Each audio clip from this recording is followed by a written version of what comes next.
wala silang payag nga pamanggit siya nga mo atong adlaw isimba. So, asa dapit ang imong pangutana kay ang Sabbath day is broad. Pwede mo naaidaghang pangutana about sa creation Sabbath. Aduna siya pangutana mahitungod sa unsaong pagkeep sa Sabbath. O nasa'y pangutana igsoon kung ang Sabat na langsang ba sa cross o nasa'y pangutana nga ang Sabat magpadayon ba mismo sa new heaven o new earth. Okay? Asang nga mga area ang imong nalibgan kay lisod man kay explain nato gid tanan mahurot man gid atong oras ug di nato mahuman. Gwapo gyud tag na specific nimo nga pangutana mahitungod sa Sabat. So akong specific nga pangutana pastor may tungod sa kaning adlaw sing simba. Okay? O sa Sabado o sa Domingo ba na adlaw ito ba insakto ana nga Okay. adlaw ipapahulay nga simba. So unsay sakto ang Sabado ba ang Domingo ba? Nga ni igsoon. Duha ra man ni kadagko nga pundok igsoon nga nagbantay sa lain-lain nga adlaw, no? Na ay nagbantay sa adlaw ipagpahulay nga mao ang Sabado, ikapito nga adlaw sa semana. Na say nagtratar nga ang adlaw ipagpahulay mao na karon ang gitawag adlaw sa pagkabanhaw, Domingo unang adlaw sa semana. Now, niining duha igsuon atong tan-awon kung asa ang biblikal. Number one, kapila nako gibalik dinhi sa kahanginan nga aduna lay 8 ra, okay? Ka bersikulo naghisgot og unang adlaw sa semana og walay usa niining 8 ra ka bersikulo nga gisugo kita nga kanang unang adlaw o Domingo gibalaan na, gipahulayan na o puli ba sa adlaw yung pagpahulay o aduna ba'y hiniusa nga pagsimba sa tibok nga kalibutan, wala tay mabasa niya na. Kay New Testament man ang basihanan kay dinhi naman kuno sa bag-ong tugon. Mamangani nga kung naa may mga bersikulo ang mga Sunday keeper nga ikapakita dinhi nga command na, sugo na sa Biblia nga puli sa adlong igpapahulay. Musaludar gyud ko. Ngano ba di ay og atong buy-an ang adlong ipagpahulay og mo daptar ta sa Domingo kay naaman di ay mabasa. Pero igsoon sugin lang ko kamo, nahurot naman nato og tuon ang 8 ka bersikulo. Nya kanang sa 8 ka bersikulo, 5 ka bersikulo niya na naghisgot mahitungod sa didto sementeryo sa lubnganan, no?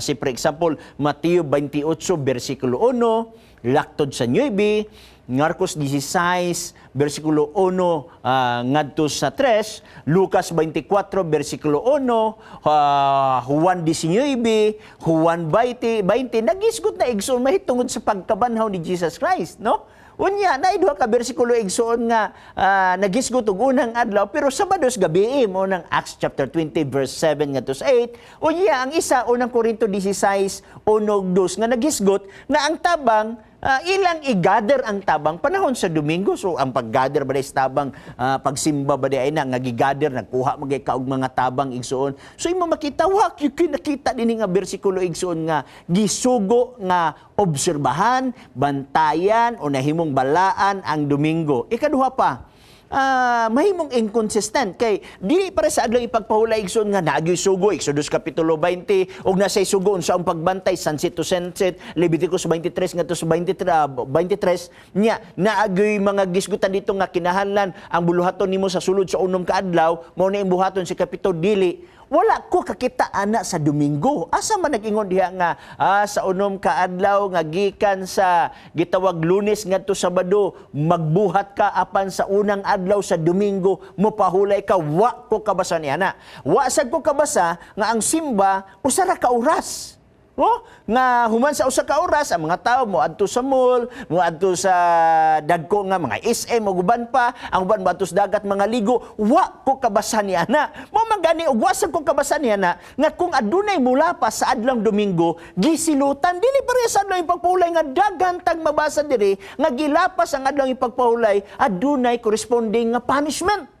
Bisag unsaon ako basa, huruton akong Mateo ngadto sa Revelation, wa ko kabasa nga kung lapason nimo ng Domingo, makasala ka. Kung lapason na ng nimong Domingo, kinahanglan disiplinahon ka. Kung lapason nimo ng Domingo, badlungon ka sa pare, badlungon ka sa pastor. O wa ko kabasa din igsoon nga sidiyang mubadlong ang mga pastor rong panahon na. Unsa may ilang ibadlong nga Biblia ba ilang gamiton? Asa mo ba sa Biblia nga kung lapason nimong adlong Domingo, unang adlaw sa semana, makasala ka? Mamagani nga wa ko kadungog sukad nga adunay usa ka Kristohanon nga naglapas sa Domingo kung Domingo na ang gipuli sa adlong ipagpahulay, gidisiplina siya sulod sa church.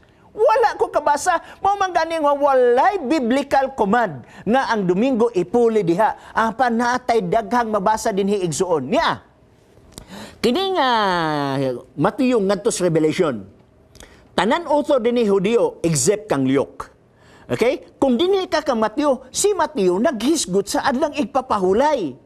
Og ang sentro ni Mateo sa adlang ipagpahulay, nagsigi silag pamadlong mahitungod sa mga panatiko nga Hudiyo nga dili pwede magluwas og kinabuhi sa tao sa panahon sa adlang ipagpahulay, labi na sa pagpanambal, gikoreksyon na ni Mateo. Mudagan ka kang Marcos, labaw na. Nag-ingon si Marcos 2:27-28, ang adlaw ipagpahulay gibuhat alang sa tao ug dili ang tao alang sa adlaw ipagpahulay. Busa ang anak sa tao agalon sa adlaw igpapahulay. Lord of the Sabbath si Jesus Christ. Wa kay mabasa nga ingon si Jesus Christ Lord of the Sunday. Bisan pag sa mga apostoles, wa tay mabasang naingon nga ang 12 ka apostoles, mauni sila ang ehemplo sa tinuod nga nagbantay sa adlong Domingo nga balaan na karon. Wala tay mabasa. Mudagan na sa Lucas, labaw na. Si Lucas dili man siya Hudiyo o siya sa kahintel nga konbertido. Di pa matud-an ni Lucas kung kanus asa unsang adlaw ang adlaw pagpahulay. Lucas 23, kamulay basa. Lucas 23 bersikulo 54 ngadto 56, ang adlaw nga Biyernes mo adlaw nga pagpangandam, unya na mahulay dayon sila sa adlaw pagpahulay, na mauli sila sumala sa sugo. Unya, pag-abot sa Domingo, niadto din sila sa sementeryo kay ilang gitanaw, gibisitahan ang lubnganan. Tiaw mo na. Na mahulay sila sumla sa sugo. Namatay si Kristo igsuon dinhi before sa Luke chapter 22. Ang 24, ang Luke chapter 24 igsuon adlaw na sa pagkabanhaw.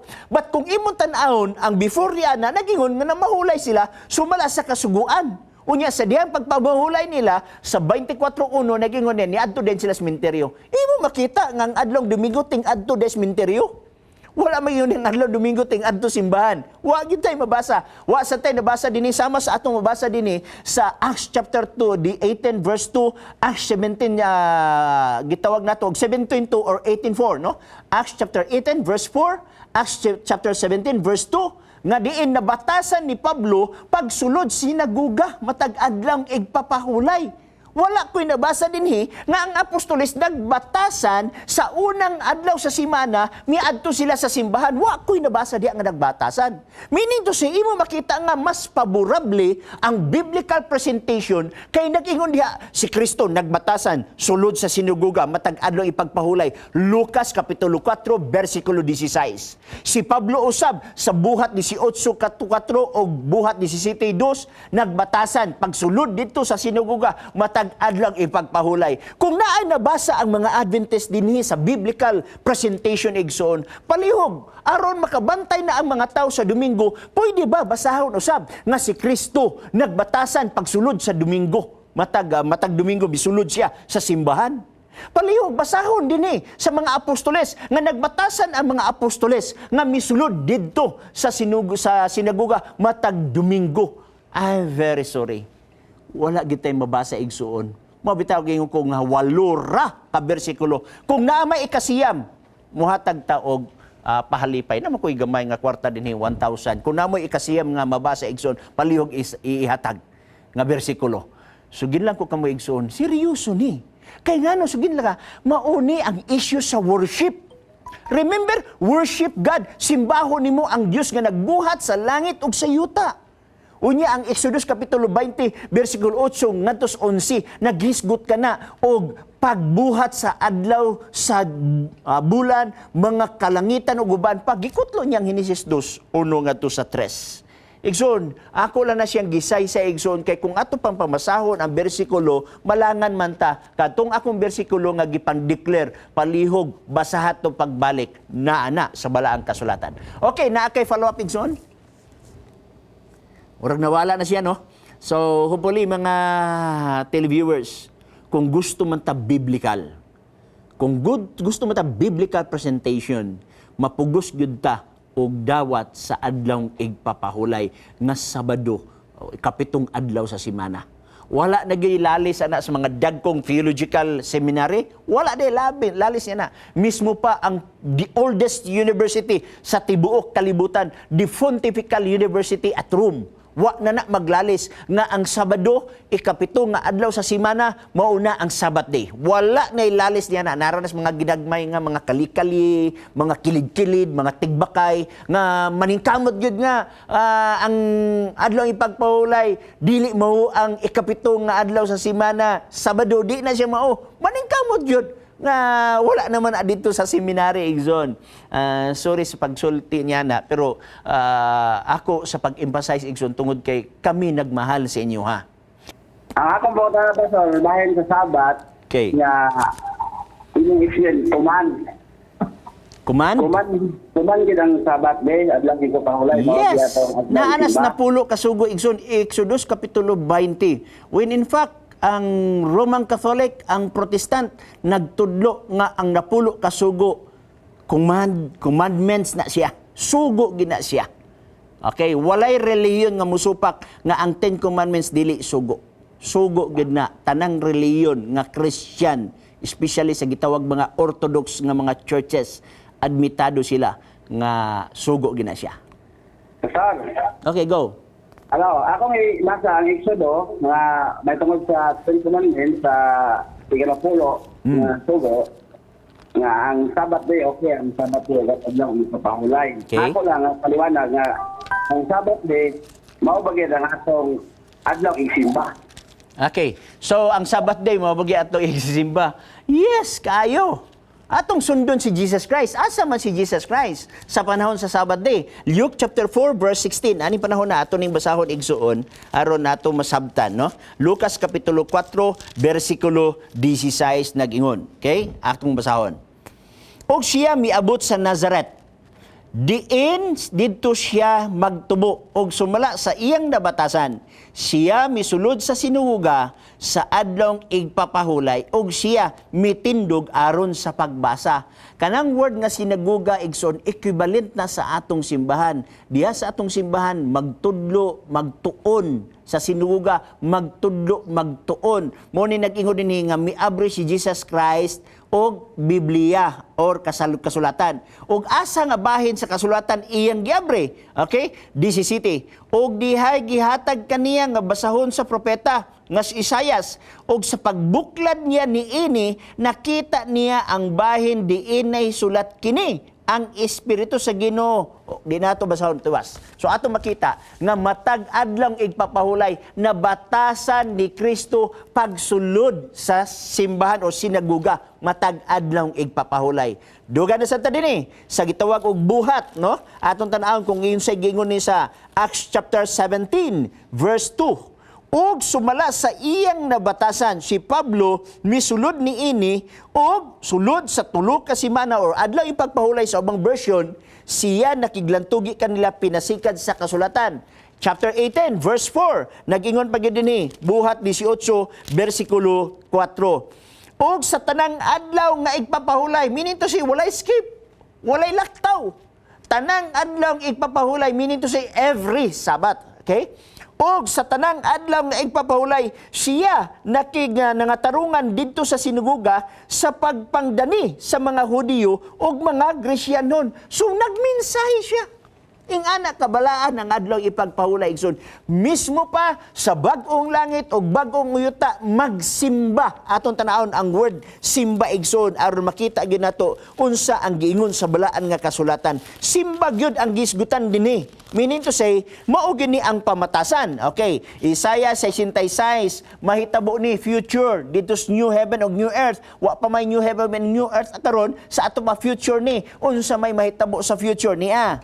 Kay ingon nga ang bag-ong mga langit ug ang bag-ong yuta nga akong pagabuhaton magapabilin sa atubangan miingon si Yuba. Mauman magapabilin ang inyong kaliwatan, ang inyong ngalan. 23. Og mahadabo nga gikan sa bag-ong pagsubang sa bulan hangtod sa usa o gikan sa usa ka adlawng igpapahulay hangtod sa usa ang tanang katawhan manganhi aron sa pagsimba sa akong atubangan miingon si Jehova. Pagsimba sa akong atubangan miingon si Jehova.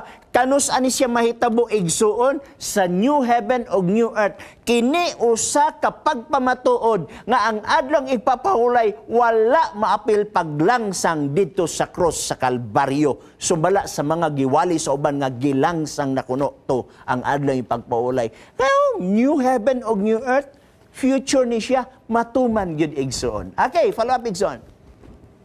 Mo gila ang gondo pasal ang paliwanag gila na nga ang Sabat day mo gila atong adlaw ba. Yes, sumala sa mabasa. Igo raman tagabasa igsuon. Kuan bakit basol kang ako lang duwan ako ning duwan sa kaybalo na ang Sabat day nagmeaning ba siya og Saturn day? Okay. Ang word nga Sabbath day igsuon gikan sa Hebrew word nga Shabbath, gikan sa Greek word nga Sabbathon, ang kahulugan is rest. Okay? Pero walay mga Orthodox Christian nga makiglantugi. Apel ang Roman Catholic sa Pontifical University at Rome. Apel na ang gitawag natong Azusa Street University nga mainline Protestant nga nakaron sa Amerika. Apel na sa tanang mga seminary. Walay nagsupak nga ang adlaw ipagpahulay mao ang ikapitong adlaw sa semana, Sabado or Saturday sa atong kapanahunan karon. Usa sa ebidensya niya na, kwaon ninyo tong maayong balita nga adunay imprimatur nga gipirmahan sa mga kadagkuan sa simbahan. Og didto sa kilid niya na sa likod, adunay mga listahan sa pulong og naa dito ang mga kahulugan. Ang gibutang dito adlaw ipagpahulay, ikapito nga adlaw sa semana, Sabado. Klaro gyud kay igsoon gipirmahan sa mga kadagkuan sa mga simbahan. Mao lang ako i-share sa imo diha igsoon. Okay, daghang salamat sa imong pangutana igsoon. Mura og na ubay-ubay naman imong pangutana ato sa tagaan ng uban para ma-share nato. Okay?